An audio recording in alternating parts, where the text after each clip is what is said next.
स्वागत है फिर से आपका मेरे YouTube चैनल संगीत सीखो में। आज मैं आप सभी के लिए फिर से नया लिखा हुआ सुपर डुपर हिट सॉन्ग लेकर के आया हूं। तो चलिए इस गाने को सुनते हैं। और आपको गाना अगर अच्छा लगता है, मेरे लिखने का तरीका आपको अच्छा लगता है, तो प्लीज़ वीडियो को लाइक करें, चैनल को सब्सक्राइब करें और दोस्तों में शेयर करें। और मेरे चैनल पर ज़्यादा से ज़्यादा लोगों को जुड़ें, ताकि आने वाले समय में मैं आपको लाइव गाना सुनाऊं, लाइव आपसे बातचीत हो, और आपका जो भी गाना अगर कोई फंसा हुआ है तो आपका मैं कंप्लीट करा दूंगा। ठीक है, आप लाइव के लिए इंतज़ार करें और से और व्यूवर्स को जुटाएं, अपने दोस्तों में शेयर करें, ताकि हम लोग इस कार्यक्रम को और आगे बढ़ाएं। चलिए सुनते हैं गाने को जो मैंने लिखा हुआ है।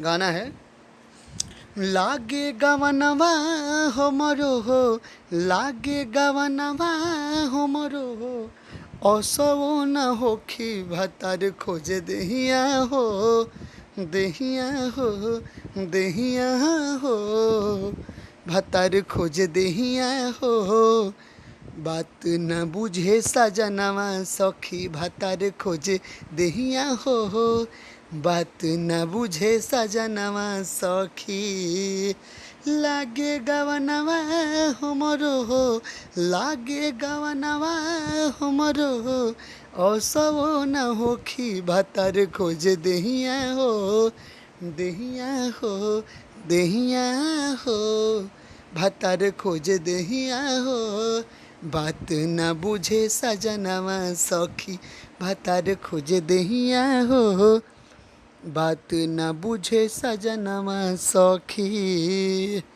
ये मुखड़ा हो गया। चलिए अंतरा सुनते हैं। प्लीज़ वीडियो को लाइक करें। आप सबके लिए बहुत मेहनत करते हैं, गाना लिखते हैं, नए सिंगर।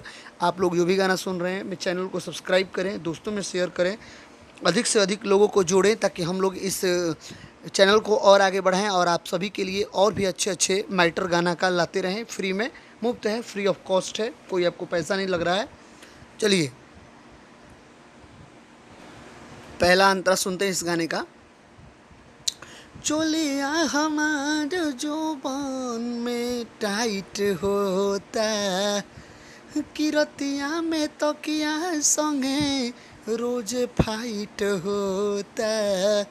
जो लिखा हुआ है, थोड़ा लिखने में प्रॉब्लम हो गया है, आप गाना को सुन सुन के गाएं और लिख लें कि चोलिया में हमार जो बना रोजे टाइट होता, किरतिया में तकिया संगे रोजे फाइट होता, ठोपे ठोपे चुवे पानी, ठोपे ठोपे चुवे जवानी, कहियाल झोंकी भतार खोज देहिया हो, देहिया हो, देहिया हो, भतार खोजे देहिया हो, बात न बुझे सजनवा सखी भतार खोजे देहिया हो, बात न बुझे सजनवा सखी। ये पहला अंतरा हो चुका है। चलिए दूसरा अंतरा सुनते हैं।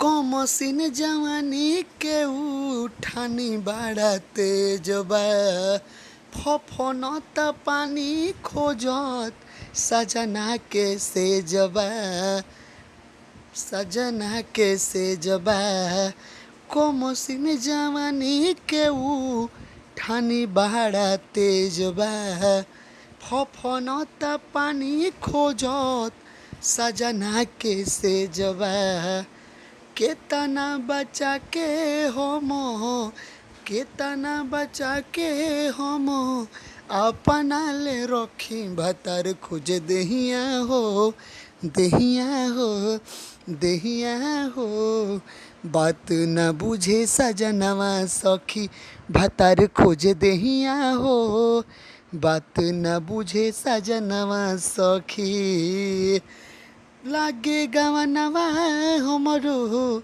असो न होखी भतार खोज देहिया हो, बात न बुझे सजनवा सखी भतार खोज देहिया हो, बात न बुझे सजनवा सखी। आप जो भी गाना सुनते हैं मेरे चैनल पर, उसको आप ध्यान से सुनिए, और एक बार, दो बार, तीन बार सुनिए तो आपको अच्छा लगने लगेगा। आप एक बार में सुन के थोड़ा सा गाने को हटा मत दीजिए, स्किप मत कीजिए, गाने को सुनिए, समझिए और उस पर निर्णय लीजिए, अच्छा लग रहा है कि नहीं लग रहा है, मार्केट में बजेगा या नहीं बजेगा। आप अच्छे से पहले सुनिए, अच्छे से दिल से मन से सुनिए। एक बार दो बार गाना एक बार सुनने से पता नहीं चलता है, एक दो बार गाना को सुनेंगे, उस पर आप थोड़ा अपना दिमाग लगाएंगे, उसके बारे में सोचेंगे तो समझ में आएगा कि गाना अच्छा या ख़राब है, मार्केट में बजेगा कि नहीं बजेगा। ठीक है, तो प्लीज़ वीडियो को लाइक करें, चैनल को सब्सक्राइब करना ना भूलें। तब तक के लिए धन्यवाद, फिर मिलेंगे अगले वीडियो में।